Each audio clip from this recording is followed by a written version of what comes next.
Well, today, Mike's Marvelous Mess is becoming a little bit less messy. We've got the insulation guys here, and they are blowing in insulation in the attic. So he takes these big bales of compressed insulation, and then he takes them, puts them in this hopper, and the hopper will mix it all up and fluff it up, and then it blows it all the way through this tube, and then it comes up into the attic. We know he's up there spraying in or blowing in that insulation because we're getting some excess coming out this one end here where the house meets up to the garage and it's not completely divided off. So as you can see from the floor there, he's shooting it out and coming over the edge, but he got 100% coverage. Let me get on a ladder and see if I can get up there and see anything. So now you can see there's the new blown in insulation. I know it's kind of dark, and way off in the background over there, you probably can't see it, but I can see it from up here. He's over there on the other side spraying in insulation. Man, it sure looks nice. We had a dirty old attic with insulation and crap, and now we tore out all the sheetrock, then we put new sheetrock on, and during that time we were able to get all the junk cleaned out from the attic. So now we've got all the mechanicals up here, we've got new insulation, and it's really gonna be nice. You can see his light over there, he's working. So now you can see the sheetrock guys have completely finished. They got the texture done on the walls, and everything's really starting to look nice and like a house. Got the insulation guys here. Casey's over here working on the kitchen floor, fixing up a little minor change that we made, putting some cement board in, and then this will be ready for cabinets. Okay, we are up here in the attic, and as you, whoa, good grief.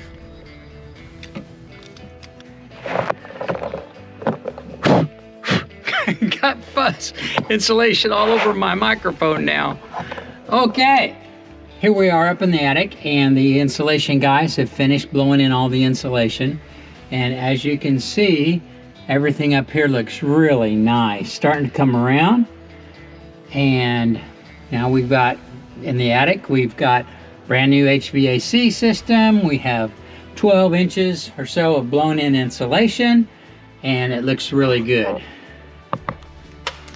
Okay, up here in the attic, you can see that we've got our insulation blown in, and you can see over there, it goes all the way to the edge. The entire attic is completely covered with this insulation, and it's the light blown in stuff. And like I was saying earlier, you probably couldn't hear me in the video because the machine on the truck was running, but they get this insulation in those big old bales, like a bale of cotton, and it's really packed in there tight, and so they cut it and it busts open, and then the machine shreds this insulation, and it's really light and feathery, and then they go ahead and pump it into the attic and spray it all around, blow it in. It gives you excellent insulation for your house to keep everything cool in the summer and warm in the winter. And you'll see right here, if I can get over there to it, there's a list here, and this tells Cordova Insulation. The date they did it, blow in are 30. We're all good. So if anybody has any questions about it, you've got all the specs right there. Okay, so as I said this morning, I had Casey over here working on this little part of floor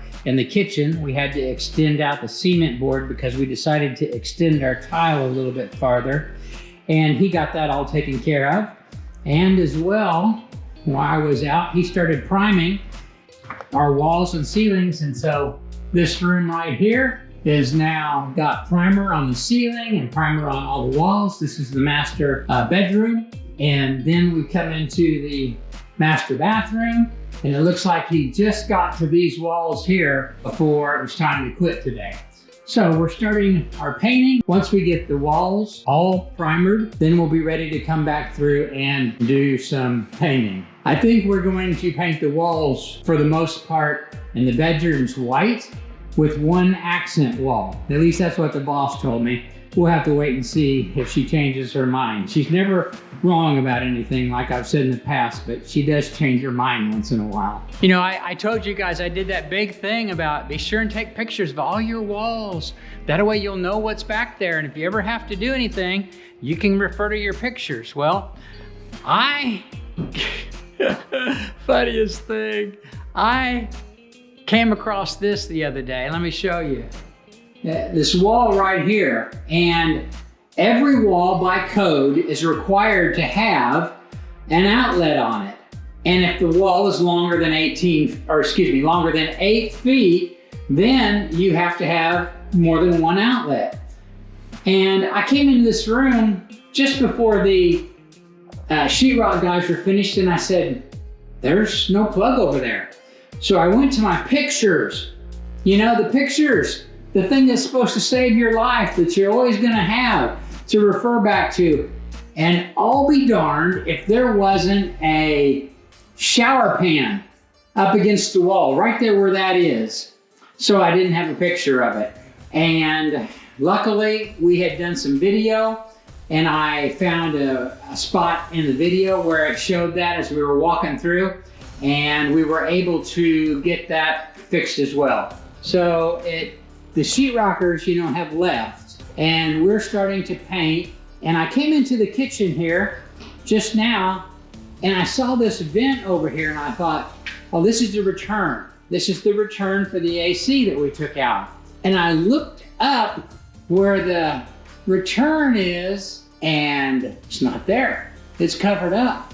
The sheetrock guys covered the entire return. I don't know, I guess they just didn't realize it was there. So now they've already gone, but I've got to try and figure out what to do about that. I hate to call them back to do that, but on the other hand, I did pay for that work and I need to get it fixed. Well, today we are going to fix the AC return issue that we have. Remember, the sheetrock guys covered it up above my head. And ideally to do this, you would want one of those sheetrock saws, and I have about 5 of them, but they're all over at my house right now. So I have this in my toolbox, which is a trimmer for, I guess, tree limbs. We're gonna see if that'll work. So the first thing I need to do is to go up into the attic and find out about, or approximately, where that return is so that I can mark it and start in the center to cut out a hole.